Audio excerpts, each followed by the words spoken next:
Before we move on into the superintendent treasurer reports, I would like to make a couple comments. A few weeks ago, voters of this district made a decision not to increase the property taxes for the benefit of the school district. You all know that. Passage of that levy would have meant probable release from fiscal emergency, and the defeat has simply meant the delay of such a release.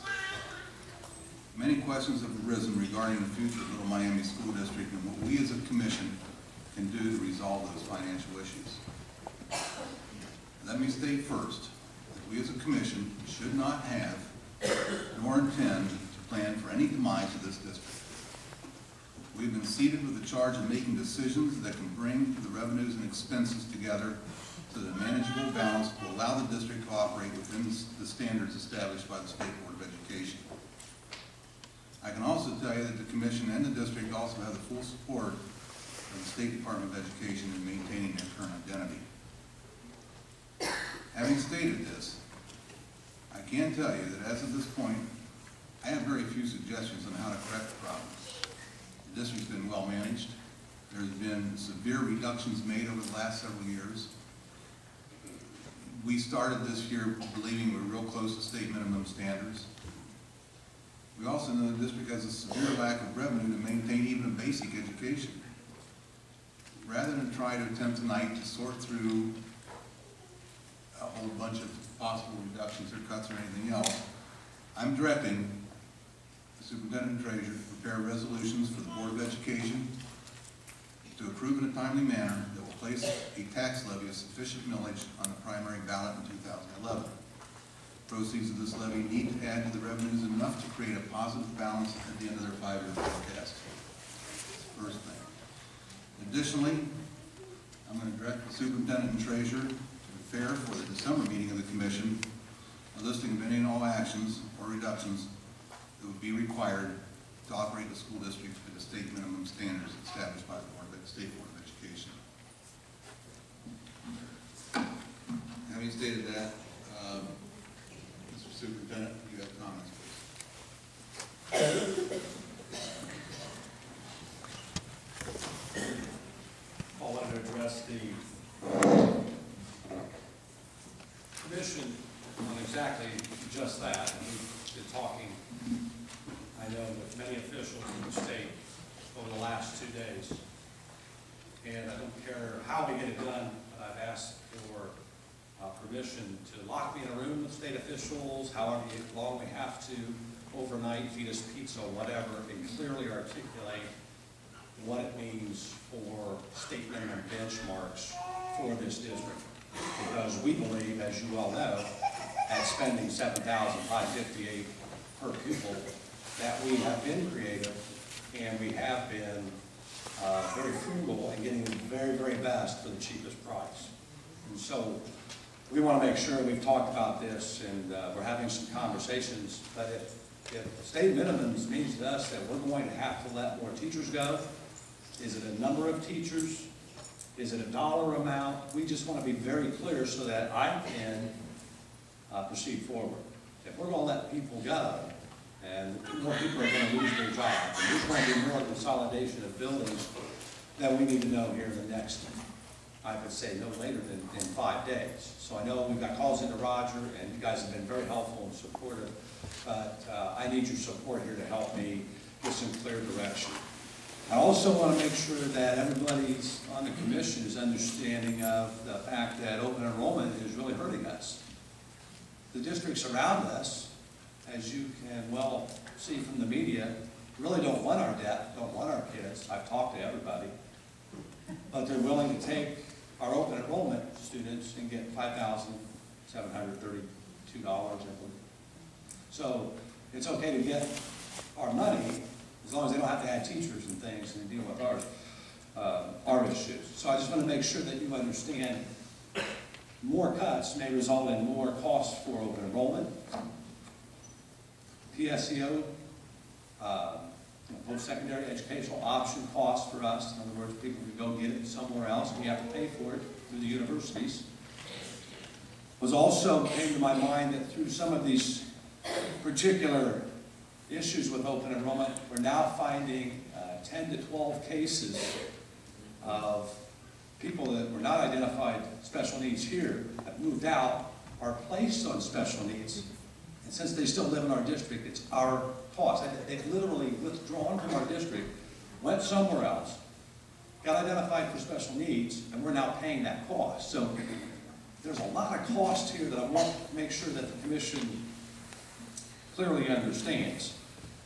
At $7,558 per pupil expenditure, there's only 12 districts, just keep reminding, I know this just sounds like a broken record, that spend less per pupil, and we're the only one that gets the excellent rating.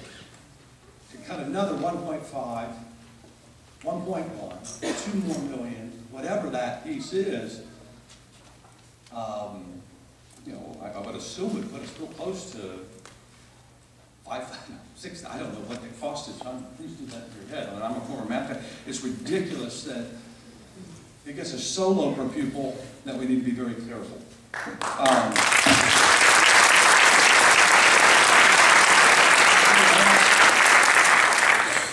We want to make sure that it's clear that these cut requests are upfront with a levy, pending a levy. We want to make sure all those things are clear in my mind. I think I heard regardless, get them down there. So we want to make sure everything's clear about that. We want to make sure that that we're getting this done in a timely manner. And I've talked to you guys. You guys are very supportive. I know Londa and Mike both about getting some answers to these things. We currently have an enrollment, I told you, of 4,042. We don't have trend data with regards to how many students will leave each time. That's our biggest challenge, so we need some help from you guys. Do you assume that next year we'll be housing 3,800? Will it be more? Do we roll the dice and do more closures? Do we look at go to 4 building figures? Do we go to 3 building figures? Those are all the things that are the challenges before us, and we need to start working on immediately before we begin to give you that plan of state minimums. Okay, so that's where we're at, and I'm also here to answer any personal questions that you may have had. I would assume that you're seeing some resignations. We're going to look at each one of those very carefully, whether or not we want to pursue putting it back for the remainder of the year, or do we sub it out, or do we not put it back? So we're looking at every resignation that comes before us right now very carefully. But we also know that some are, we absolutely have to have some of these people to run under this current configuration, so keep that in mind. Any questions on personnel for me? I had a question on open enrollment. A couple. On this, my understanding that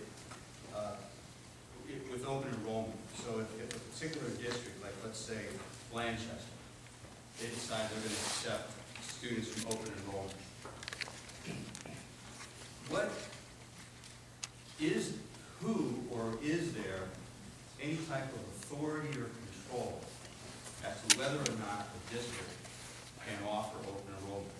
Is it decided solely by the particular school district, or is there any authority over the school district from the state board or the Department of Education that could step in and in some way control them? Well, you ultimately have open enrollment laws that are then tailored to the local districts with caps included and controlling pieces with us.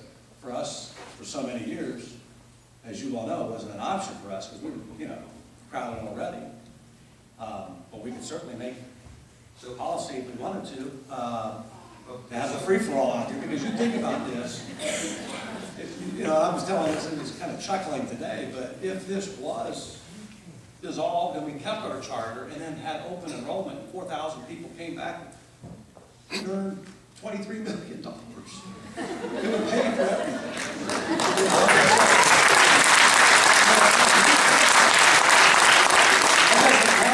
Bills that were required to collect and still get state aid to get that $23 million. You see, so all of a sudden you're looking at 37, all of our debts paid off, everything's fine for us.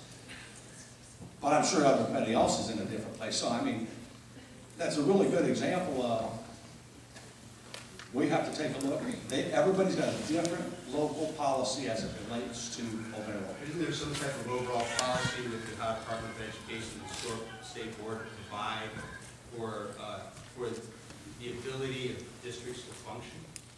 Could they not use that to step in some way, protect districts that are in financial emergency or fiscal emergency from being preyed upon? It's a really good question. I just heard from a state board member, no, and that's all I know. Well, they don't know it yet. Now, my other question is this. I want to understand how open enrollment works. And I'm just going to pull some figures out of the air to make it easy for me. If I've been better at math, I've been an accountant. A particular district, let's say they decide they're going to offer open enrollment. They can look and say, okay, we have 4 5th grade teachers, and we don't want any more than 25 kids in our 5th grade classes. And right now, we project that we're going to have 75 5th graders. So we'll take up to 25 5th graders. Isn't that sort of how it works? They don't have to hire another teacher, but they can fill up the classes. That's how it works. Right. Then the next year, if they decide, well, gee, now going into 6th grade, we've picked up some other residents, and now we've already got 106 graders, so we're going to turn off open enrollment for 6th grade. Is that correct also? Possibly, yes. Okay, so open enrollment is a moving target, and so... Don't forget they're getting the full dollar amount. I understand that they may not want to hire another teacher just to bring in maybe some more kids. So it's a moving target with these other districts. Sure. As to whether or not open enrollment might be available this year for a certain group of kids, but the next year that same group of kids may or may not be permitted to go back to that school because they may not want to hire other teachers or it may not be available there, right? Sure. But it's not just open enrollment on our borders. I realize that. Right, well, it's anywhere. becoming more of a draw in a number of districts. Right. On the